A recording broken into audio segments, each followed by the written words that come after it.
Welcome to Pseudoscience 101, the only channel where someone with lead FI and the 497 tritype, or a wannabe menace to society, mocks a personality system because they do not know how to properly communicate their hyperfixation. In the enneagram, there are two main triad groups, the centers of insecurity, which are about your problems and wants, and the object relation triads, which are how you respond to said problems and wants. If you map them like this, it's called the asshole chart, because I made it so I get to decide how shitty the name is. The coolest thing about the asshole chart is that you get to immediately see how a type copes without having to imagine triangles in your head. And the second coolest thing about the asshole chart is that you get to play Sudoku. So when playing Sudoku on the asshole chart or any other 3x3 grid, there are two possible solutions compared to the 15 billion when you play on a 4x4 grid, and these two solutions are called the harmonics and hornevian triads. If you show off both solutions at once, you can see that every type shares one thing with every other type, be it coping style or problems or Sudoku solutions.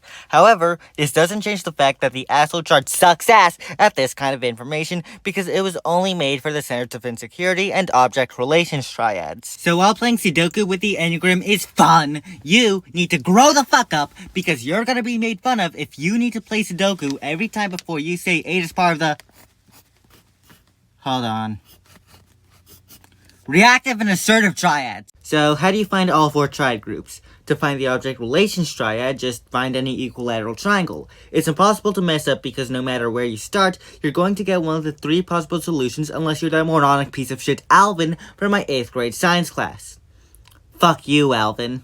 To find the others, you have to start at the attachment tritypes because they're special and make isosceles triangles. The shortest ones are the centers of insecurity, the middle ones are the harmonics triad, and the longest ones are the hornevian triads. Okay, so what the fuck are these triads? Basically, the harmonics triad is how you react when faced with overwhelming amounts of your center of insecurity specific problem, whereas the hornevian triad is how long it'll take to achieve your goal and how stable that solution is.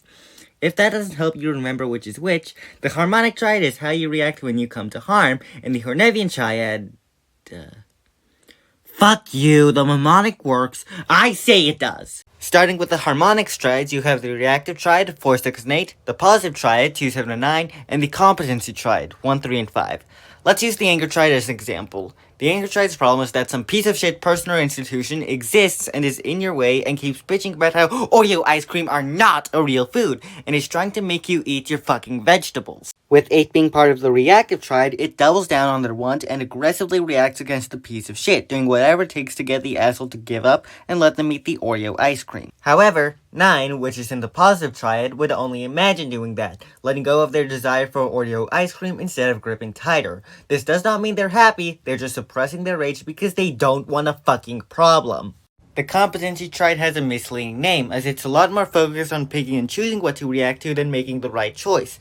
In this situation, one might say, since Oreo ice cream is not a real food, what if we put my fucking vegetables in it so it becomes one, changing its reactions to be against non-real foods instead of the asshole so it could better suck up to them. Pause to read to see how the harmonics triad manifests in other types. Reactive, positive, competency. Also, the example I used is kinda shit because the harmonics triad is about reacting to overwhelming threats to autonomy, love, and security, not mild inconveniences. The hornevian triad is subdivided into the compliant triad, 1, 2, and 6, the assertive triad, 3, 7, and 8, and the withdrawn triad, 4, 5, and 9. For my primary example, I'll be using the shame triad, which wants to be loved because they're fucking attention whores. An analogy I like to use is that the compliant triad moves the self, the assertive triad moves the ball, and the withdrawn triad moves the goalpost. The compliant triad moves the self, becoming a miserable asshole who never does anything they want to easily kick the ball in the goal. 2 specifically changes its entire personality and way of living so everyone else would barely tolerate them. The assertive triad kicks the ball as soon and fast as possible despite starting in the worst positions, causing them to miss the goal all the fucking time. 3 does this by telling you it can get 2% on Stereo Madness Blind and can do 1/4 of a backflip, and hoping that's enough for you to overlook the fact that they're French. Unlike the other triads, which think they don't have their goal and act to obtain it, the withdrawn triad believes it already has their goal, or at least the keys to it, and doesn't do anything. With 4 in particular, it believes that it doesn't need to change itself for anyone because some dumbass is eventually going to fall in love with them without reading a fucking BuzzFeed article on how to detect a narcissist on the first date. Pause to read to see how the hornevian triad manifests in other types. Compliant, assertive, withdrawn. So that's one half of the title done. Next up are tritypes, even though the term I should be using is trifixes. So why should I be using that term? To put it simply, tritypes and trifixes are two different approaches to the same idea. People could have multiple problems at once. If your crush doesn't text you back, you could simultaneously fear triad, freak out because what if something happened to them, and shame triad, freak out because they fucking hate you. Tritypes and trifixes have the same concept. 3 different types from 3 different centers of insecurity coming together into one person. However, they differ because while tritypes have the types come together into one megatype, trifixes keep the types separate, looking at individual parts or fixes. I like them more than tritypes because I like it when things are separated based off their intrinsic qualities. God damn it! And if you're wondering why I call them tritypes instead of trifixes, it's because they sound cooler. So basically, anyone with any tritype, as an example 497, could be summed up as dealing with being a weird as fuck asshole like a 4, dealing with assholes pushing you around like a 9, and dealing with things which are weird as fuck like a 7. And every tritype is like this. 315, 784, 295, 621, all of them.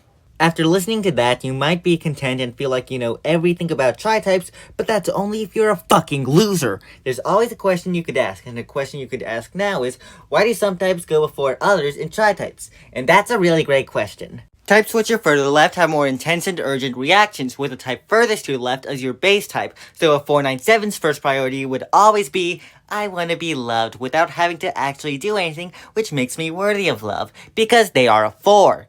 Their following priorities would be, I want to keep my autonomy by letting other people take away my autonomy. And I want to feel safe by not fucking doing anything about the shit which scares me. In that order. That concludes my introduction to other triads and tritypes. If you have any questions, put them in the comments below and the YouTube comment system will delete my answers due to failure to follow community guidelines. In other news, you know what's better than one failing YouTube channel? 2 of them! I made a new channel called I Rat Bad Poems? What the fuck? I can't read. I made a new channel called I Write Bad Poems. If you want something funny, go for Based on a True Story, but if you like more depressing poems, watch Discomforting Lies if you're trans, or Sonnet by an Opossum if you're cis. Also, before you watch that channel or clean your fucking room like you should have done 2 days ago, you should subscribe to this channel, because not only does it help me out a lot, and it allows you to watch my videos before anyone else because you're special, but also, it's what's best for you.